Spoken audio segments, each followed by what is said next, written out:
শুরু করছি রাত্রি গল্পের পার্ট 2। আমি আবার আমার পড়ার টেবিলে পড়তে বসলাম। হঠাৎ আমাদের দরজায় কে জানি নক দিল।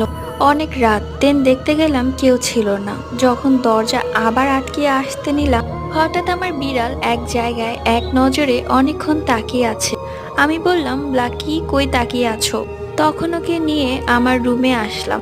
আমার মেঝো বোন হঠাৎ আমার পিছে কি যেন দেখলো আর চিৎকার দিয়ে উঠলো।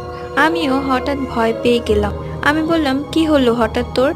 বলে, আপনি তোমার পিছনে নানুকে দেখেছি। আমি বললাম, নানু? নানু কই থেকে আসবে? নানু তো নানুর বাসা। ও বলে, বিশ্বাস করো আপু, ওই তোমার পিছনেই ছিল।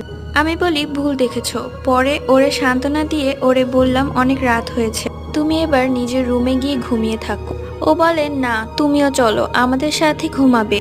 আমি বললাম, ঠিক আছে। পরে লেখা শেষ করে আমিও গেলাম ঘুমাতে। যখন শুয়ে পড়লাম, হঠাৎ করে পরবর্তী